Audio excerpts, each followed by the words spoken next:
okay, to the last installment of our series entitled Becoming Slaves to Son, where we have been following the journey of the newly freed Israelites, okay, who had been enslaved in Egypt.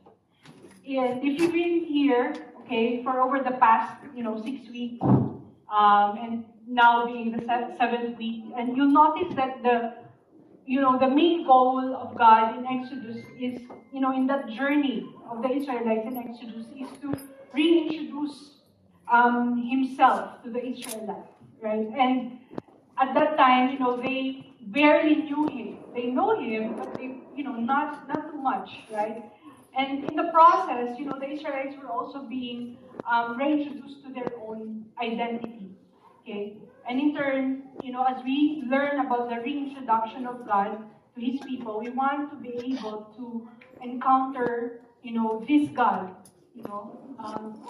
the redeeming, forgiving, compassionate, and kind God.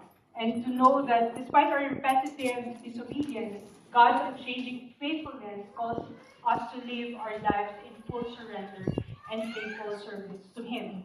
So, all throughout the series, okay, we have seen how God pursued, right? He pursued the Israelites by answering their prayers. Okay? Remember, it began with Him appealing to Moses, appearing to Moses at the burning bush after hearing the cries of His people in slavery. And then He called Moses into His service, even though Moses was reluctant. And then, He revealed His power, right, to both Israel and Egypt through the plagues. And then He showed His compassion, His mercy, His faithfulness, His forgiveness. Remember last week?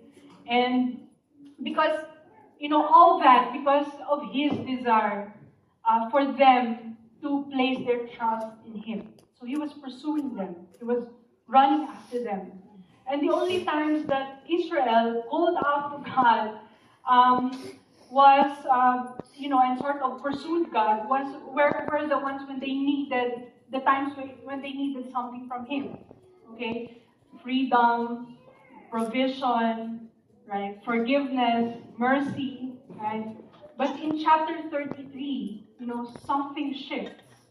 Here, Moses began to long for God's presence itself when he realized that they might lose it. Okay?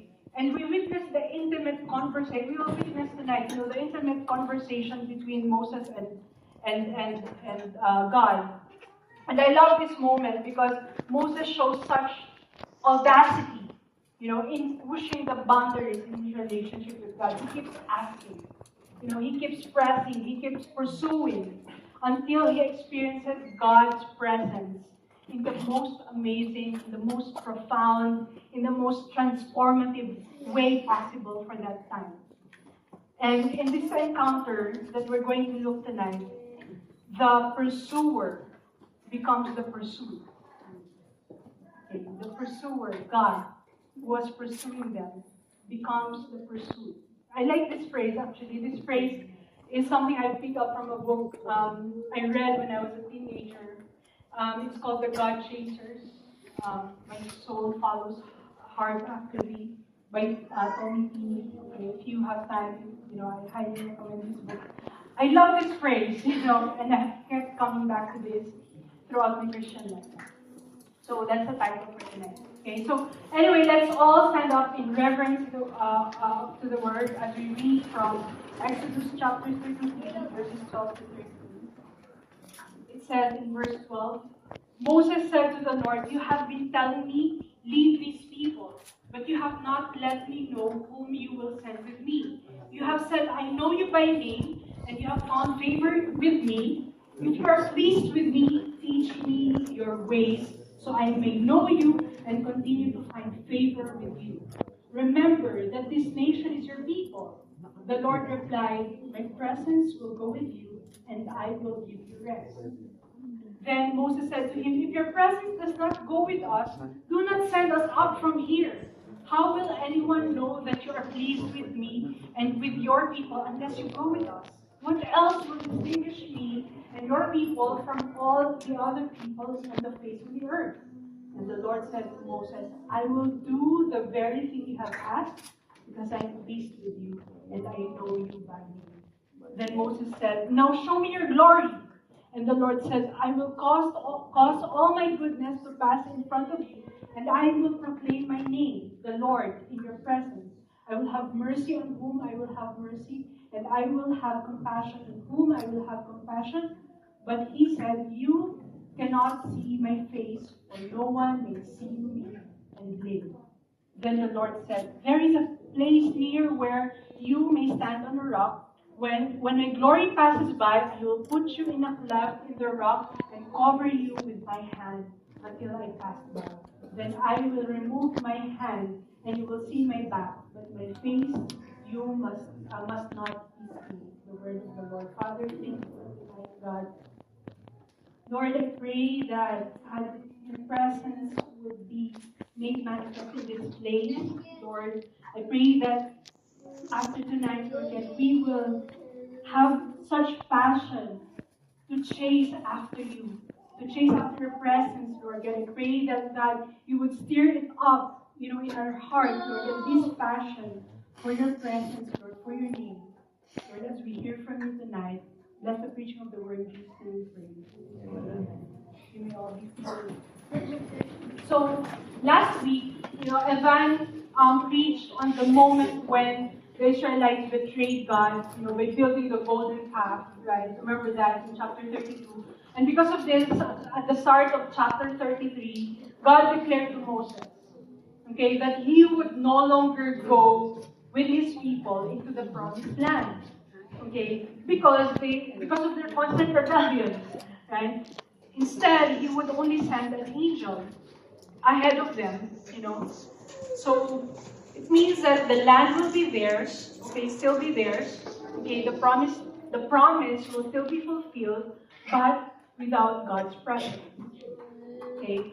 So yes, they were already forgiven by God, but still the Israelites, they remain uncertain about their current standing with God, before God. And then Moses, he wasn't happy with the situation. What's happening here, So he had to step up and he had to plead to God himself. And this dialogue, between the one that we read tonight, between God and Moses. Moses then went to God and he makes 3 bold requests. Okay, 3 bold requests. And it's each of the requests are met with God's gracious reply. So let's look at this bold request and God's gracious reply. Okay, the first request was, teach me your way. Okay, that was the request. And the reply from God was God's divine guidance. In verse 12 to 13, okay, you will see that. Moses said to the Lord, you've been telling me, lead these people, but you have not let me know whom you will send with me. You have said, I know you by name, and you have found favor with me. If you are pleased with me, he said in verse 13, teach me your way. That was his request. Okay, so I may know you and continue to find favor with you. Remember that this nation is your people. So at this point, Moses was struggling. He was struggling with the burden of leading Israel without God's presence. But because he had come to know God more deeply, he was bold enough to plead for clarity. He was bold enough to plead for wisdom. And remember, the rest of the Israelites only knew blind obedience at that point, because that was the mindset of the slave. Okay, they tell you what you should do, and you do it without any question. They simply did what they were told. But Moses, okay, because of his closeness with God, he longed for more. He said, this won't do. I want more. I want more.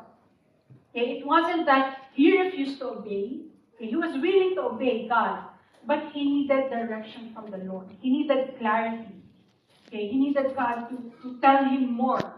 Okay, so he appealed to God's personal favor. He said, Lord, you said you know me by name. Then teach me your ways. Okay?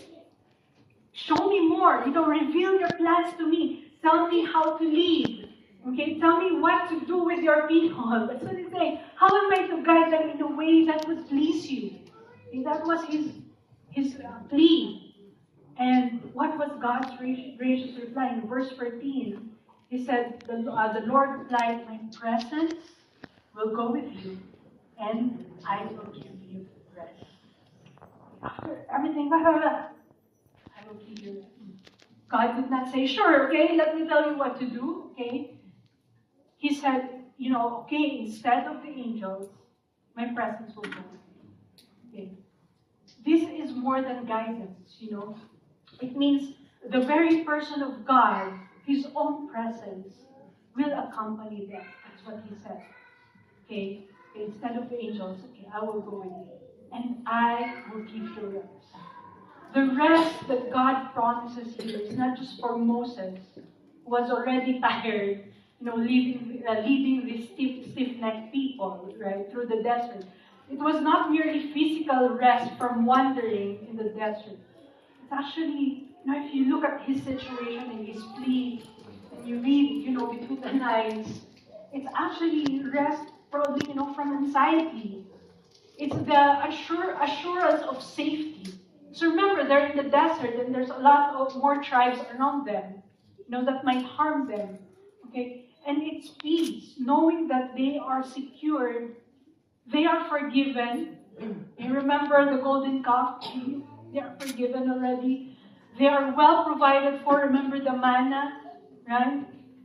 And they are safe when they are within God's presence. That's an assurance. I will be with you. Okay? The word rest points to the end of striving. A rest that flows from God's presence, regardless of what is happening in their lives, in our lives. That's the rest that God's presence is allowing us. Years ago, I had a conversation with a friend who said, I just want God to tell me where to go and what to do.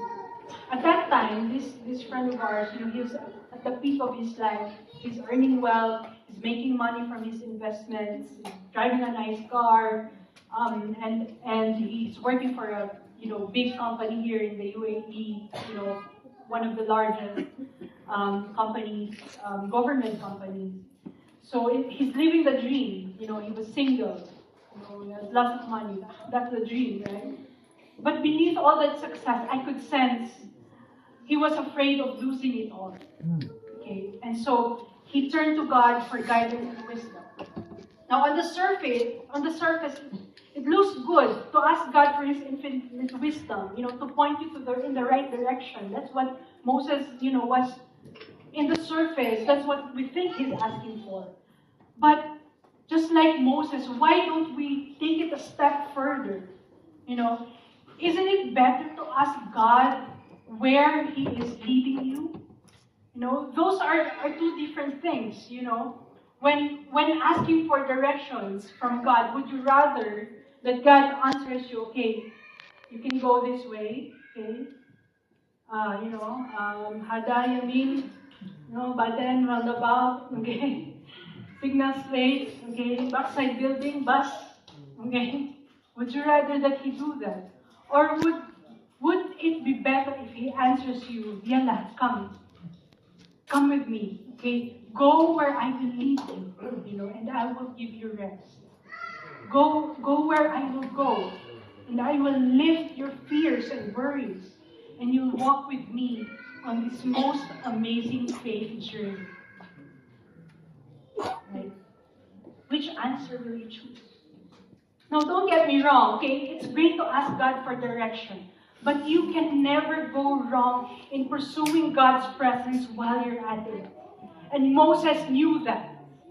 Okay? He wanted direction, yes. He wanted wisdom, yes. But more importantly, he wanted God's presence to be with him. Okay? So the point here is that God's presence is not about Him just giving directions, but it is taking us. He's taking us on a faith journey with Him. So as we journey towards a promised land, how many of you here believes you're in a journey towards your promised land, whatever that looks like, right? Amen? as you journey through your promised land, or toward your promised land, our promised land, what matters most is not just direction, okay, but the rest and assurance that comes from God's presence. Okay. Okay, so after God's initial response, Moses seemed to gain confidence. Okay, God is answering me. This is good, this is good. Okay, so he took the conversation further, a step further. The second request, he said, okay, I'm going to ask another request. He said, go with us. Okay, go with us. And the reply from God is God's divine intimacy. In verse 15, it says, then Moses said to him, if your presence does not go with us, do not send us up from here. Moses was so bold in telling God that he did not want to go to the promised land if God wasn't there. Okay, Moses is saying here that it is better to remain in the wilderness with God than to enter a perfect place without Him. Okay? And in verse 16, he said, how will anyone know that you are pleased with me and your people unless you go with us? He said, go with us. What else will distinguish me and your people from all the other people on the face of the earth? If you remember God's original promise to the Israelites, right? He said, you will be my people. Okay, I will bring you out of Egypt. I will lead you to a land flowing with milk and honey. And these are incredible promises. Okay? But here in Exodus 30, saying that none of the promises matter, none of them are truly fulfilled unless God Himself goes with them. Go with us, he pleaded God. Okay? In other words, Moses is declaring that God's presence, is better than His promises. God's presence is better than His promises. The blessings do not matter without the blessing. That's what Moses is saying here. You're greater than the blessing. You're greater than the promise. That's what God is saying. The land, the blessings, even the freedom itself without God's presence. None of it matters. And what was God's gracious response to this? Verse 17 says, and the Lord said to Moses, I will do the very thing you have asked, because I am pleased with you and I know you by name. God said He would do exactly what Moses asked. And He said, I'm pleased with you and I know you by name. It's such a great contrast to Israel standing, just one chapter earlier. They have been rebuked for creating and worshiping a false god. And yet here, God speaks these words to Moses. Okay. In Hebrew thought, to know by name is deeply personal. It's not just knowing someone's name, like, oh yeah, I know the actor who played Superman, David Cornsworth. Okay. To be known by name means recognition. It means relationship and intimacy, closeness. Okay. Beshi style, okay, BFF. Right? To be known by name means that God is near you and you are near to God. You're close to God. You're tight. Ganun. Diba? Ganun siya. And my point is that God's people are defined not by their faithfulness or failures even, but by being known by God by name. Okay, turn to your neighbor and say to them, God knows you by name. God knows. Aren't you glad that God knows you by name? Right? You're not just a space filler in God's kingdom. You're not just, a number in God's kingdom. God knows you by name. That's how intimate God is. God wants us to be. Regardless of who you are, no matter what your past looks like, God's telling you that He knows you by name. It's an invitation, to be in the intimate presence of the Father. So, if He's inviting you tonight, will you accept that invitation to be intimate with Him? My point is, God's intimate presence is what sets us apart. Not who we are or what we have done. Okay? God's intimate presence. He knows you by name. He wants to be intimate with you. And that's what sets you apart. Not who we are. Not what we have done in the past. So God answered Moses the second time, but Moses didn't stop there. His hunger for God grew. Okay? Remember, at this point, God's presence was still dangerous. Okay? Get too close and you could die. Okay? Yet Moses still wanted more. Okay? His hunger for God was so insatiable, so he took one bold step. This time, it was a bold step. He asked God, request number 3, show me your glorious presence. He wasn't just, asking God to come with him, but he's asking God, show me your glorious presence. And God's reply is his divine goodness. Verse 18 says, then Moses said, now show me your glory. In the NLT version, it says, then show me your glorious presence. When we talk about God's glorious presence, it's not just some, bright light or a, bright flash or a dazzling light.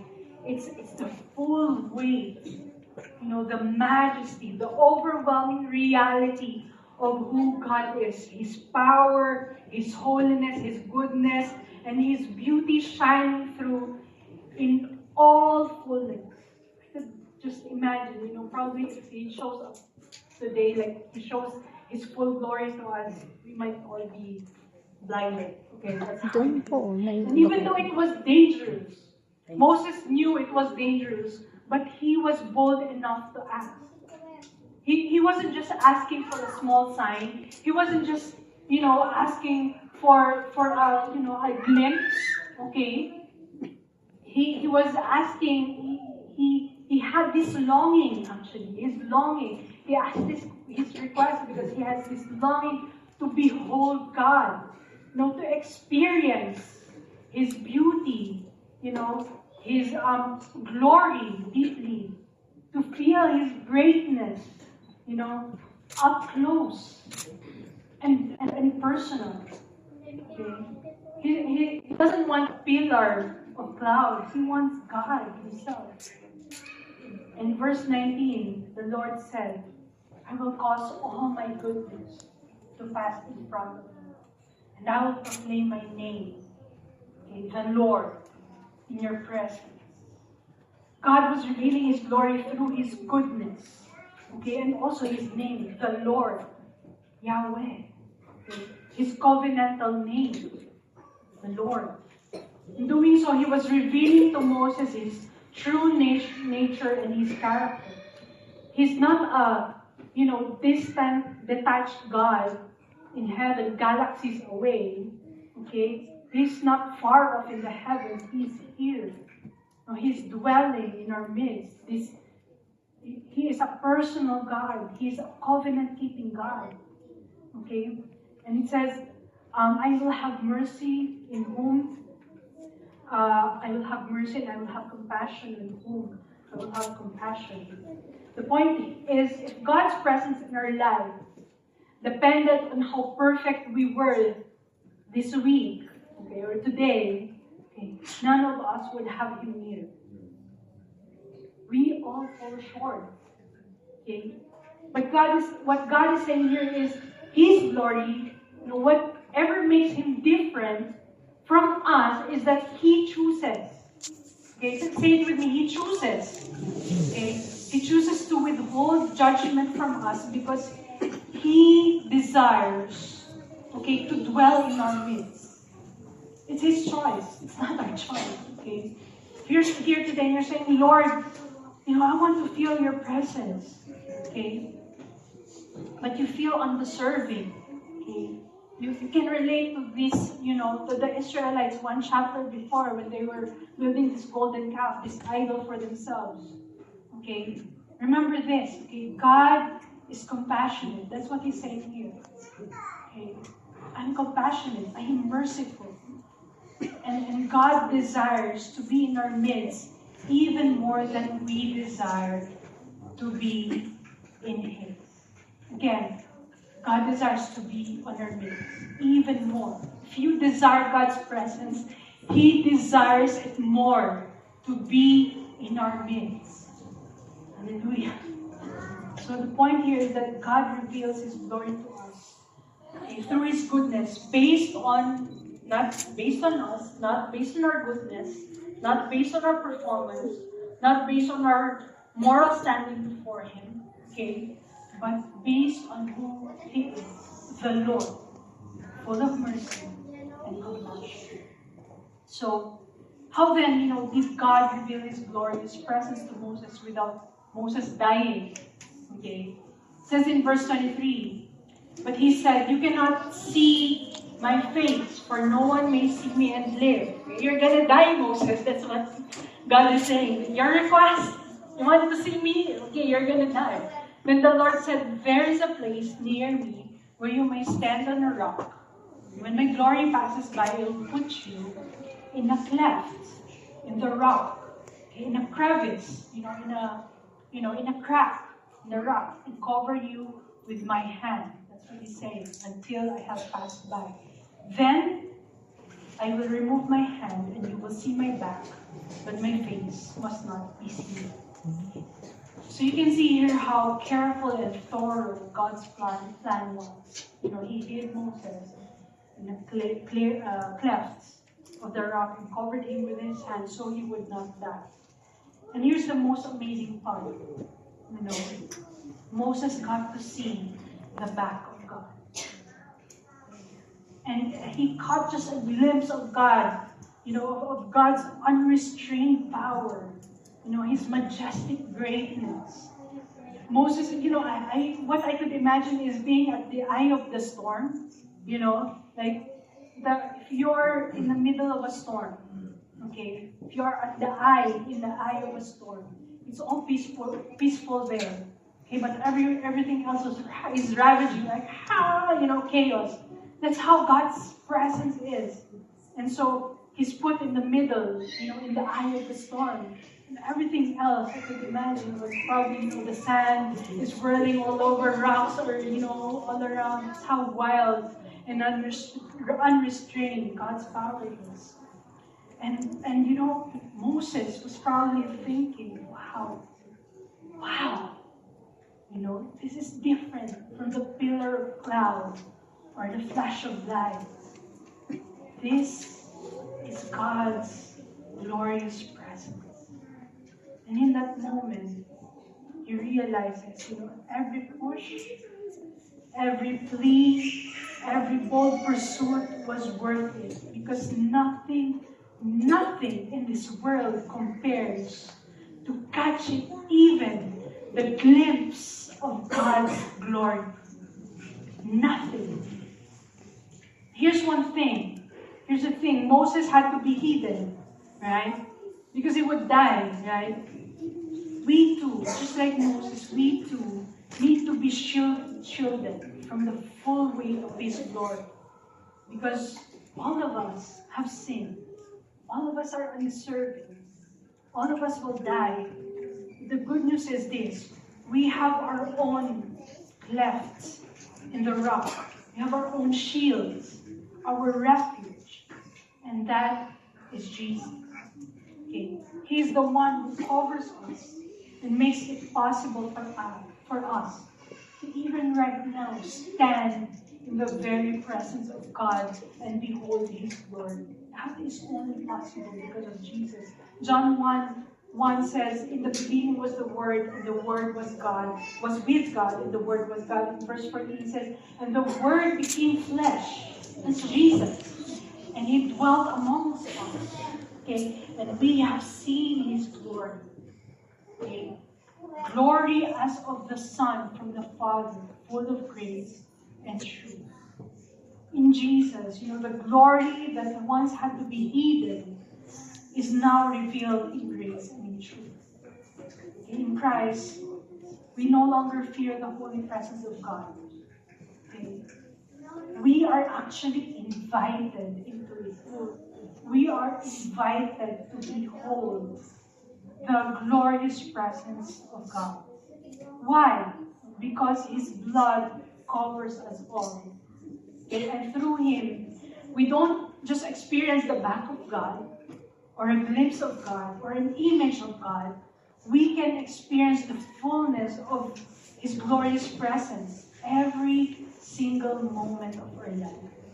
We can go in our journey with God, with His presence, only because of Jesus. Okay? And here's the best part. He's the one who made the way. We didn't earn it. We didn't achieve it. His presence came down and dwelt among us. In NLT version, it says, God made His home among us. Okay? That's what it says. Knowing then that God's presence is better than His promises, then we must learn to pursue Him. Okay? More than, pursue the blessor, more than the blessing. Okay? That means, in our daily lives, whether in our, maybe in our career, in our family, in our ministry, in our, for the students, in your schooling. Okay, we don't just pray for blessings.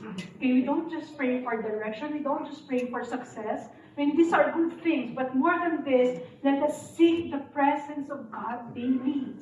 Okay, in constant, intimate communion, in prayer, in worship, in obedience. Let's pursue God. Let's pursue God. Let's not settle for the land without the Lord. Okay? Or the blessing without the presence. Let us pursue Him wholeheartedly. Just as Tommy Tini calls us in the book, the God chaser. How many of you like that term? The God chaser. I'm a God chaser. Okay? Let's be God chasers. And the good news here is that, we don't have to run far. Okay? When we chase God, He lets Himself be caught. Okay? Let's follow, wherever His presence leads. And like Moses, we'll discover that even the smallest glimpse of His glory is worth more than every promise fulfilled. Amen. So as I call on the music team, here's a challenge for all of us. Okay? The next time we face difficulty, just like Moses, or problem, or distress, or don't know where you're going anymore, right? Let's not rush to ask God for help right now. Okay? That could come later. Let our first prayer, initial prayer be, Lord, be with me. I always, put it in my heart. That's my prayer. Whenever I feel stressed, whenever I feel like, confused, I don't know what to do, I face any, trial, Lord, be with me. Lord, don't let your presence leave my side. Okay? Lord, help me to rest in your glorious presence. Amen. Because